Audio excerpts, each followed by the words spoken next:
Hello, comic book guys and gals, and welcome to Comic Mag Musings. This handsome yet humble fellow is your host, Bill Miller. All right, I'm super excited because today we're going to look at 5 speculation comic books that you can get right now for dirt cheap.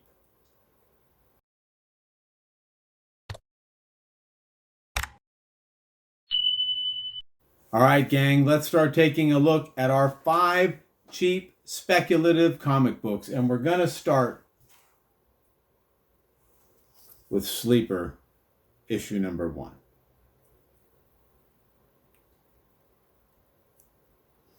This is from 2003, 12 issues in the series. Art and cover by Sean Phillips.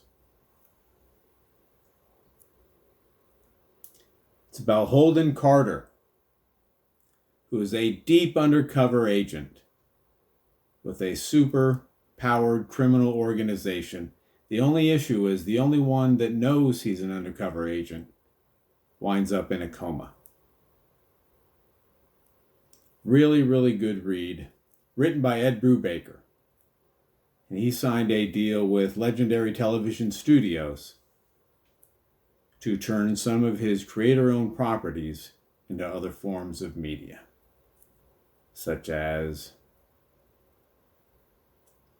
movies, television shows, etc.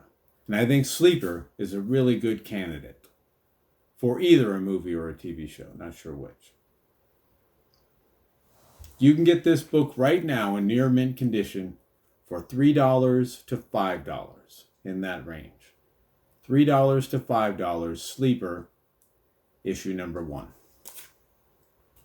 And all these books are in my collection. I'm not currently selling any of them. I don't have an ulterior motive. But if you can get a book on the cheap and you end up really enjoying it, and it spikes in value later on, then at least you got it while it was affordable. If you don't enjoy it, you can turn around and flip it when it spikes in value and put that money towards something that you do want to get. All right, for our second book, we have, pardon my French, Bitch Planet, issue number 1. This is from 2014. I believe there are 10 issues in this series.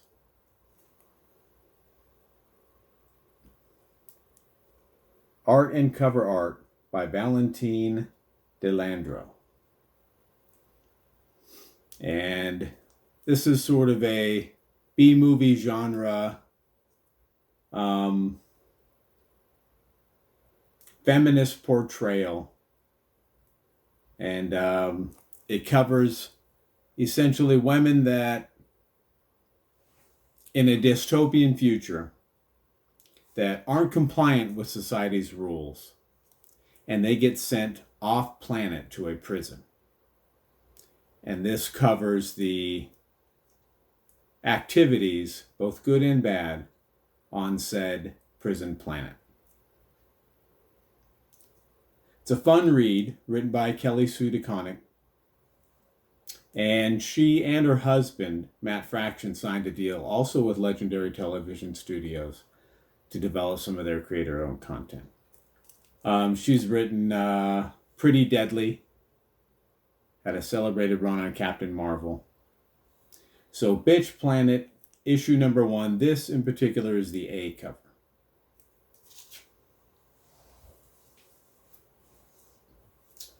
All right, and for one that isn't as cheap as the others, the most expensive of the group, we have The Punisher, issue number 1.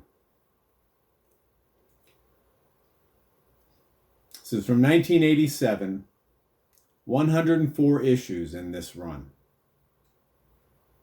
Oh, and did I say, Bitch Planet, you can get this for $6 in near mint. $6 near mint. This one's going to cost you a little bit more. For a near mint copy, you're looking at $25 to $45. $25 to $45 for a high-grade copy of The Punisher number 1.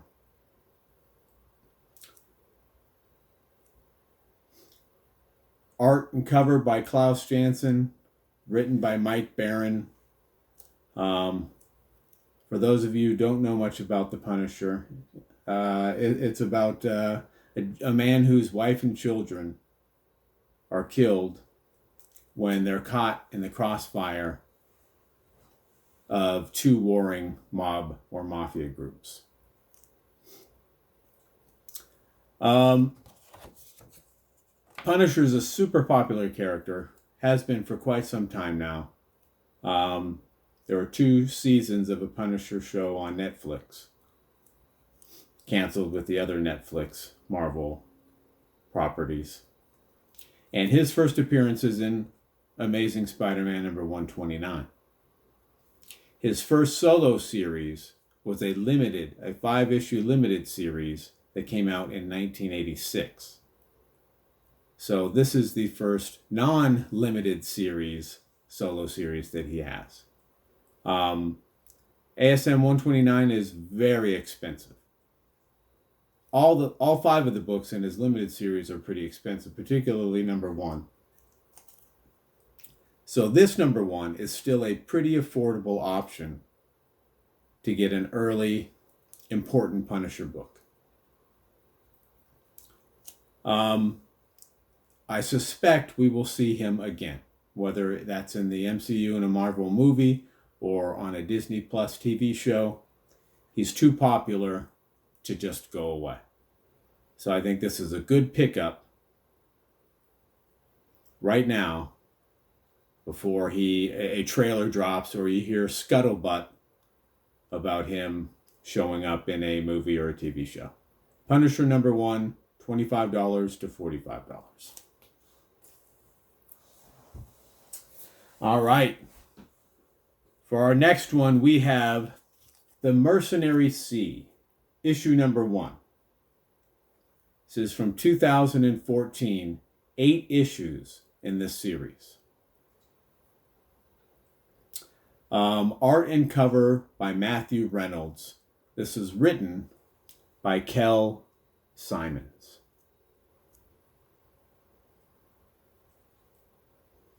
And this is one of my favorite indie reads of all time, I'd say. I just wish it had gone longer than 8 issues.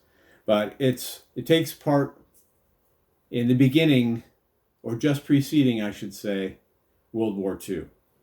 So in this particular issue, it starts in 1938, and they're in the Pacific around Japan, but essentially this crew and his captain transform a captured U-boat, and he crews it with mercenaries. And what they do is they sail around on very dangerous missions, mainly for money, but also, whenever they get some free time, they're looking for a lost legendary treasure. Brilliant, brilliant, brilliant story, great art, just wonderful. Can't say enough good things about it. It would probably make a good movie, not so much a television show, but a good movie. So keep your eye out for that.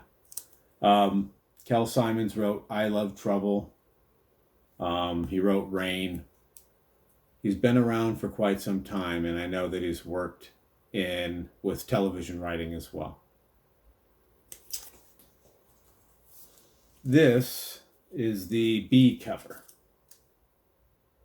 for Mercenary Sea.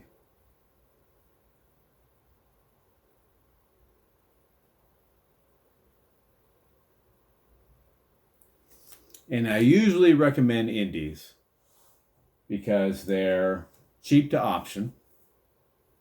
Marvel's going to, and Disney are going to safeguard most of the Marvel titles. DC is going to safeguard most of theirs to produce their own content. But there are a lot of animation studios, television studios, streaming services, movie production companies that are always looking for content. And indies provide all sorts of different topics and genres, not necessarily just superhero. They've got a long track record oftentimes with a high level of success of readership. And they have people that can go in and say, well, for a little bit of money, all I have to do is negotiate with one or two creators. And if this is something that we can turn into a movie or a TV show, then we could have a hit on our hands, and it didn't cost a whole lot of money. Usually when an indie hits, whether it's on news of being optioned or casting, or it actually gets made into a TV show or a movie that does well, the first issue will be the one that spikes. There are some exceptions, like with The Walking Dead or Invincible, but usually it's the first issue.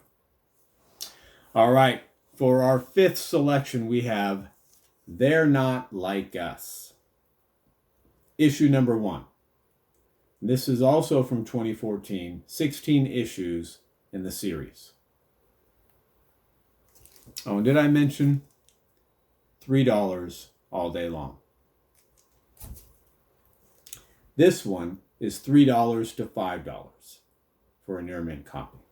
Art and cover by Simon Gain, written by Eric Stevenson. And this is about superpowered young adults who do, and it follows them around as they do great, selfish, horrible things to non-superpowered people and to one another. So it's a pretty good read. It definitely reads like a WB television series. And that's probably the type of production it would end up on, would be a TV show that's aimed at teens, young adults. They're Not Like Us, number 1, written by Eric Stevenson.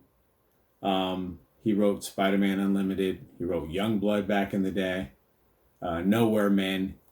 Right now he's the publisher for Image Comics. I think he might even be like one of the corporate officers. That is the A cover. And here is another copy of the A cover. All right, so let's do a review.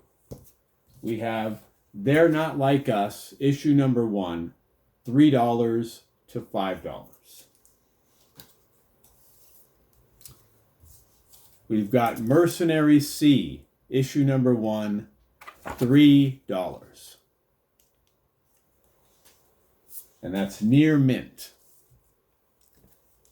Punisher number 1, the 1987 series, $25 to $45.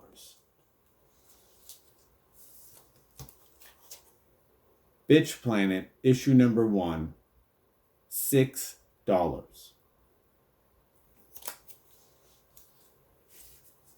And Sleeper, issue number 1, $3 to $5. And that will do it for the speculative comics that we have for today. I hope you enjoyed seeing them. And if you did, I would encourage you to subscribe and hit that notification bell. That way you're alerted as soon as I release new videos. Thumbs up and comments are always appreciated. And remember, we're taking over the world one comic book at a time.